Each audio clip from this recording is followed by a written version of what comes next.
প্রয়াত দিলীপ সরকার সম্বন্ধে যারা পূর্ববর্তী বক্তারা প্রিয়তোষ, মনীষ বাবু সহ মিনাদি যারা আলোচনা রেখেছেন এবং যারা আলোচনা রাখেননি শুনেছেন, তারাও কিন্তু একই সবটাই জানেন। দিলীপের সঙ্গে এখানে যারা যারা আমি যাদেরকে দেখেছি এই আজকের অনুষ্ঠানে উপস্থিত আছেন, প্রত্যেকেই দিলীপদার সম্বন্ধে আমাদের থেকে বেশি জানেন বা দিলীপদাকে বেশিভাবে পেয়েছেন তাদের সামাজিক, রাজনৈতিক এবং প্রশাসনিক কাজের ক্ষেত্রে। দিলীপদার সঙ্গে আমার একটা আর্থিক সম্পর্ক ছিল, পারিবারিক সম্পর্ক। আমি সবথেকে বলতে বিধানী বা আমার মনে আছে প্রতি অন্তত 5 দিন কমপক্ষে আমি দিলীপদার এই বেড়াকে আসতাম। বেড়া করে আমরা জানতাম দিলীপদা এখানে থাকতেন। তো আমার দেখার মতো আমি প্রথম দিলীপদার সঙ্গে আমার পরিচয় হয়েছে আমাদের প্রয়াত বিধায়ক বা মন্ত্রী যিনি ছিলেন সুরজিৎ দত্ত, সুমুদার সঙ্গে। সুমুদার মাধ্যমে দিলীপদার সঙ্গে আমার প্রথম পরিচয়।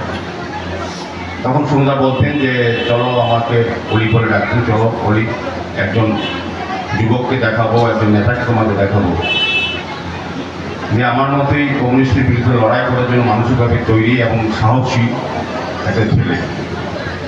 আমি সুমুদার সঙ্গে প্রথম দিলীপদার সঙ্গে পরিচিত হই। দিলীপদা বাজারঘাট অঞ্চলে যতটা পরিচিত, যতটা কাছের মানুষের, আমাদের রামনগর বিধানসভার কাছে দিলীপদা ততটা পরিচিত ছিল কর্মীদের কাছে। তো সুমুদা এবং দিলীপদা, সুমুদার তৈরি হাতে তৈরি আমি বলবো যে দিলীপ সরকার। তখন যে কজন যুবনেতা বা রাজনৈতিক নেতা সমাজে মানুষের জন্য কাজ করতেন এবং সমাজের এই মানুষকে নিয়ে রাজনীতির অঙ্গনে নিয়ে এসছেন তাদেরকে, বিশেষ করে যুব সমাজকে, তার মধ্যে অন্যতম সুরজিৎ দত্ত এবং দিলীপ সরকার আমাদের রাজনৈতিক ক্ষেত্রে আবার রাজনৈতিক কর্মকাণ্ড যা পেয়েছি। কাজে আজকে দিলীপদার কথা খুব মনে পড়ে। এখানে যারা বক্তব্য দিয়ে সত্যি কথাই বলেছেন, সামাজিক কাজ দিলীপদার রাজনৈতিক পরিচয় আমি পরে বলবো যে সামাজিকভাবে উনি কিন্তু মানুষের কাছে একটা জায়গা করে নিয়েছেন। মানুষের আপদে বিপদে, সুখ দুঃখে জননেতা যাকে বোঝায়, আমি দিলীপ সরকারকে দেখেছি। আমি প্রায় দিনই আসতাম, প্রথম সপ্তাহে বলতো 5 দিন 6 দিন এখানে গিয়ে বেড়াকে আসতাম, ওনার সঙ্গে থাকতাম, দেখতাম অনেক সময়। আমি অনেক নেতার বাড়িতে আমি যাই, অনেক বিধায়ক বাড়িতেও এই রাজ্যে যখন আমরা কংগ্রেস করতাম আর যাওয়ার সুযোগ হতো, এখন মুখ্যমন্ত্রী থেকে আরম্ভ করে বিভিন্ন বিধায়কদের বাড়িতে, নেতৃত্বের বাড়িতে। কিন্তু আমি যখনই গেছি দিলীপদার বাড়িতে, তখনই দেখি লোক ভিড় থাকতো। লোক ভিড় শুধু গল্পের জন্য নয়, মানুষের আশা ভরসা থাকতো যে দিলীপদার বাড়িতে আসলে আমার যে সমস্যাটা আছে সমাধান উনি করবেনই, যার মাধ্যমে উনি করতেন। আমি দেখতাম, ভালো লাগতো, আমি বসে থাকতে ইচ্ছে করি।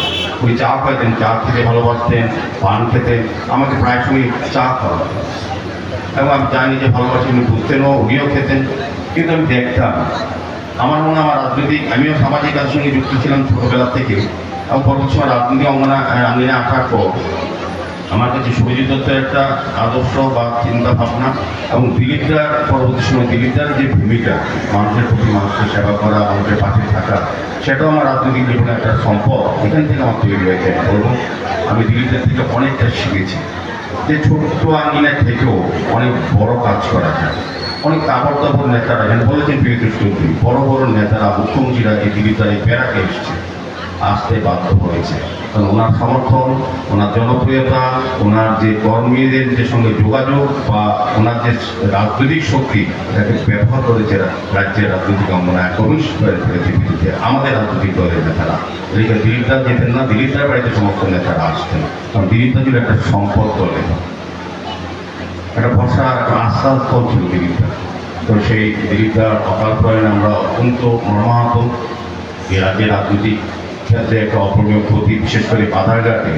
আমরা রাজনীতিতে ছোটো থাকতেই আমাদের একটা ধারণা ছিল, রাজনীতি একটা পর ধারণা পাল্টিয়ে গেছে, সব মানুষ এক না। আমরা শুনতাম রাজনীতি করা মানে কিছু কিছু নেতার অর্থ ভাণ্ডার তৈরি করা, সম্পদ তৈরি করা। আর দিলীপ সরকার কিন্তু সম্পদ, নিজের সম্পদ বিক্রি করে মানুষের কাজ করা, এটার মধ্যে রাজনৈতিক নেতাদের মধ্যে একটা আলাদা আদর্শ ছিল দিলীপ সরকারের, যে উনি নিজের বাড়ি প্রতি সম্পত্তি বিক্রি করে রাজনীতি করতেন, মানুষের সেবা করতেন, মানুষের কাজে লাগতেন। এটার মধ্যে রাজনৈতিক নেতাদের পরিবর্তন, যেটা রাজনৈতিক নেতা সে আমরা জানতে চাই। যারা সামাজিক কাজ করে তারা পরবর্তী সময় রাজনৈতিকভাবে প্রতিষ্ঠিত লাভ করতে পারেন, সেটা দিলীপ সরকার। এবং উনি মন্ত্রী অবস্থায় অল্প দিন মন্ত্রী ছিলেন, কয়েক বছর মন্ত্রী অবস্থায় উনি অনেক কাজ করেছেন। কাজে ওনার যে প্রশাসনিক দক্ষতা এটা কিন্তু প্রমাণ রাখতে পেরেছেন। এই মন্ত্রী সবাই তিনি সদস্য হয়ে রাজ্যের মানুষের জন্য কাজ, বাধাঘাট না, তারা রাজ্যের মানুষের জন্য কাজ করেছেন। কাজে দিলীপটা ছিল তখনকার সময় আমি বলবো যে রাজ্যের মানুষের শুধু বাধাঘাট মাত্র না, সমস্ত আশেপাশে অঞ্চলে যারাই কোনো রকম সমস্যা পড়েছেন, বিপদে পড়েছেন বা প্রয়োজন পড়েছে, দিলীপ সরকারের সরাপন্ন হয়েছে এবং দিলীপ সরকারের কাছে আসতে পারে তার প্রতিভা বা তার হাত হয়েছে। আমি দেখেছি